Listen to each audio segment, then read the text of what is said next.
Hello everyone, नमस्ते। Welcome to diet कुंडली। कैसे हैं आप सब कोई? आई होप आप लोग बहुत बढ़िया होंगे। कई बार ऐसा होता है कि हम कितना भी डाइट कर ले लेकिन हमारा वजन कम ही नहीं हो पाता है। ये खासकर उनके साथ होता है जिन्हें भी हार्मोनल इम्बैलेंस की परेशानी होती है, खासकर जिन्हें भी पीसीओडी की परेशानी है या फिर थायराइड की परेशानी है। इनमें हार्मोनल इम्बैलेंस की परेशानी रहती है। इसके कारण से इनका जो पीरियड होता है वो रेगुलर नहीं होता है। कई बार इनको पीरियड 3 महीने में आता है, कई बार 6 महीने में आता है, कई बार 1 साल में आता है। सो पीरियड अगर आपका रेगुलर नहीं है, उसके कारण से भी आपका जो वजन है वो बढ़ने लगता है। आज की इस वीडियो में मैं आप सभी के साथ एक वेट लॉस टिप शेयर करूंगी। अगर आप इसे सही ढंग से फॉलो करते हैं तो इससे आपका पीरियड रेगुलर होने में मदद होगा, आपके हार्मोन्स बैलेंस होंगे और इसके साथ ही साथ अगर आप एक हेल्दी डाइट को लेते हुए एक्सरसाइज करेंगे तो आपका वजन भी तेजी से कम होने में मदद हो पाएगा। तो चलिए फिर वीडियो को शुरू करते हैं। लेकिन वीडियो को स्टार्ट करने के पहले आप सभी से रिक्वेस्ट है कि फर्स्ट टाइम अगर आप मेरे वीडियोस को देख रहे हैं तो नीचे जो सब्सक्राइब का बटन है उसे प्रेस जरूर करिएगा और उसके बगल में ही बेल नोटिफिकेशन का बटन है, उसमें ऑल बटन को प्रेस जरूर करिए ताकि जब भी मैं न्यू वीडियोस को अपलोड करूं उसकी नोटिफिकेशन आप सभी को मिलती रहे। तो चलिए फिर वीडियो को शुरू करते हैं। जिन्हें भी पीसीओडी की परेशानी है या फिर थायराइड की परेशानी होती है, उनमें सबसे ज्यादा परेशानी ये आती है कि उनके हार्मोन्स जो होते हैं वो इम्बैलेंस होते हैं। उनके बॉडी में कोई एक हार्मोन ज्यादा होता है, एक हार्मोन कम होता है, जिसके कारण से उन्हें पीरियड जो होता है वो रेगुलर नहीं आ पाता है। ये मैं आपको एक पिक्चर की सहायता से समझाती हूँ कि क्यों हमारे शरीर में हार्मोन्स जो है वो बैलेंस होनी चाहिए। यहाँ पर अगर आप इस पिक्चर को देख रहे हैं तो ये पिक्चर बेसिकली हमारे मेंस्ट्रुएशन पीरियड को बताता है। और यहाँ पर अगर आप ऊपर डेट देख रहे हैं तो 1 to 14 जो है ये फॉलिकुलर फेज को बताता है और 15 से लेके 28 जो है ये ल्यूटल फेज को बताता है। इन दोनों टाइम पीरियड में हमारे शरीर में अलग अलग हार्मोन्स जो होते हैं वो रिलीज होते हैं।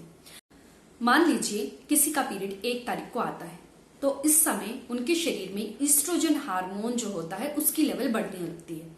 जब ईस्ट्रोजन हार्मोन हमारे शरीर में बढ़ता है उसके कारण से ओवरीज के अंदर जो प्रेजेंट अंडे होते हैं वो ग्रो होना शुरू होते हैं।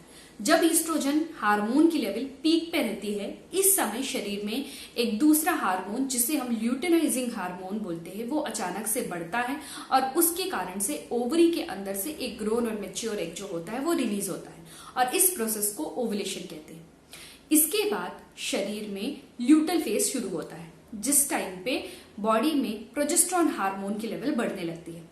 प्रोजेस्टेरॉन हार्मोन का काम क्या होता है कि अगर मान लीजिए एग जो है वो फर्टिलाइज होकर यूट्रस की लाइनिंग में जाके चिपकता है तो उसका पूरा नरिशमेंट मिलना चाहिए। In the case fertilize egg uterus की लाइनिंग में नहीं चिपकता है तो उस टाइम पे ईस्ट्रोजन प्रोजेस्टेरॉन हार्मोन की लेवल डाउन होती है और उसके कारण से हमें पीरियड आता है।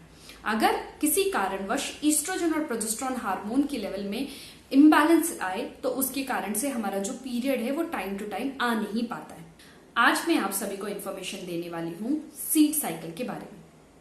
सीड साइकिल में बेसिकली हम 4 सीड्स को अपने डाइट में ऐड करते हैं। एक है फ्लैक्स सीड, दूसरा है पंपकिन सीड, तीसरा है सनफ्लावर सीड और चौथा होता है सेसमी सीड। फ्लैक्स सीड्स को हिंदी में अलसी के बीज कहा जाता है। पंपकिन सीड्स को हिंदी में कद्दू के बीज कहा जाता है। सनफ्लावर सीड्स को हिंदी में सूरजमुखी के बीज कहा जाता है और सेसमे सीड्स को हिंदी में तिल के बीज कहा जाता है। ये जो 4 सीड्स होते हैं इन्हें हमें एक पर्टिकुलरली टाइम पीरियड में अपने डाइट में ऐड करना पड़ता है।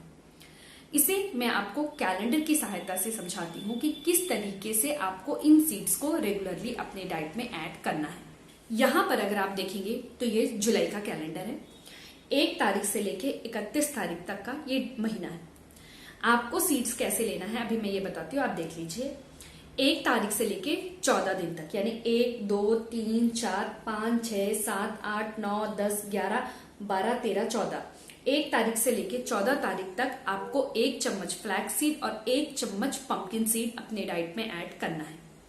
इसके बाद 15 तारीख से लेके 14 दिन 15, 16, 17, 18, 19, 20, 21, 22, 23, 24, 25, 26, 27, 28 यानी ये जो 14 दिन होंगे यहाँ पर आपको 1 चम्मच सनफ्लावर सीड और 1 चम्मच सेसमी सीड को अपने डाइट में ऐड करना है। सीड साइकिल का जो रोटेशन होता है 14 दिन फ्लैक्स सीड पंपकिन सीड, 14 दिन सनफ्लावर सीड और सेसमी सीड होना चाहिए। इसके बाद अगर 29 तारीख को आपका पीरियड नहीं आया उस समय आप क्या करेंगे, आप फिर से 1 चम्मच फ्लैक्स सीड और 1 चम्मच पंपकिन सीड लेना शुरू कर देंगे।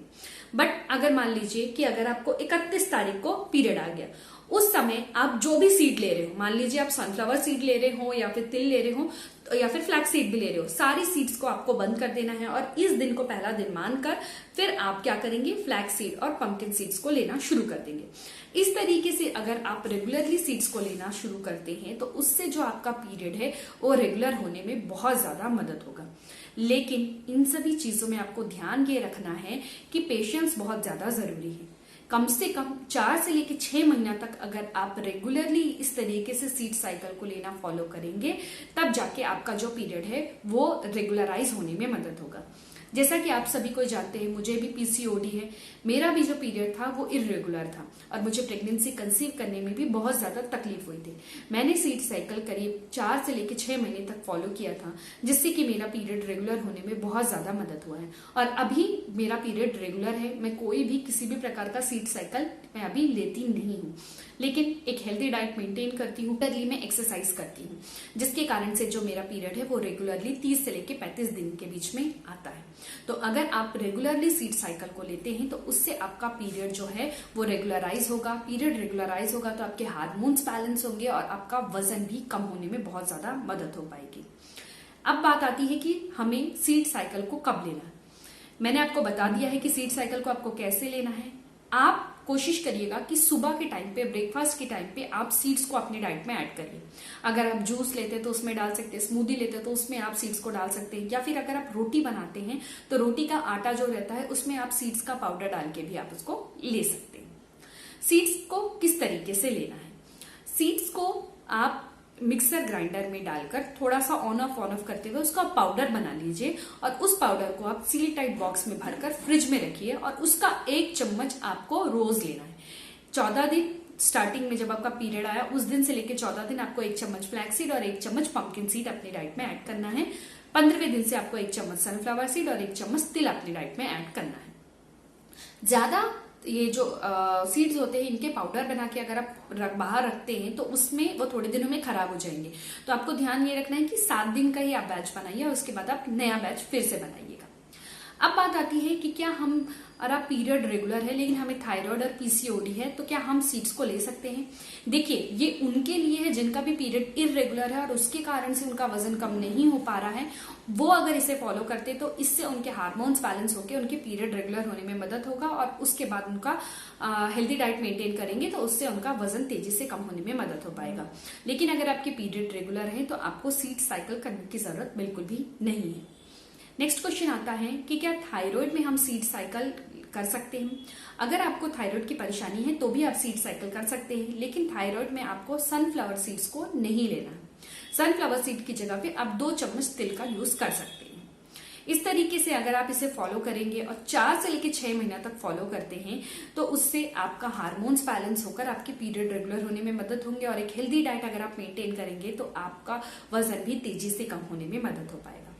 इस सभी के साथ ही साथ मैं आप सभी से रिक्वेस्ट करूंगी कि सीड साइकिल को फॉलो करने के पहले एक बार आप अपने डॉक्टर से भी कंसल्ट कर लीजिए, क्योंकि हर एक की बॉडी अलग अलग होती है। डॉक्टर से कंसल्ट करके अगर आप सीड साइकिल को फॉलो करते हैं तो वो आपके लिए अच्छा होगा। आई होप फ्रेंड्स आप सभी के लिए आज का ये वीडियो इन्फॉर्मेटिव रहा हो। वीडियो अगर आपको पसंद आई हो तो वीडियो को लाइक जरूर करिएगा, चैनल को सब्सक्राइब करिएगा और इन वीडियोस को अपने फ्रेंड्स और रिलेटिव सबके साथ जरूर शेयर करिएगा। Thank you so much. फिर से मैं मिलती हूँ आप सभी से नेक्स्ट वीडियो में। Until then bye, take care.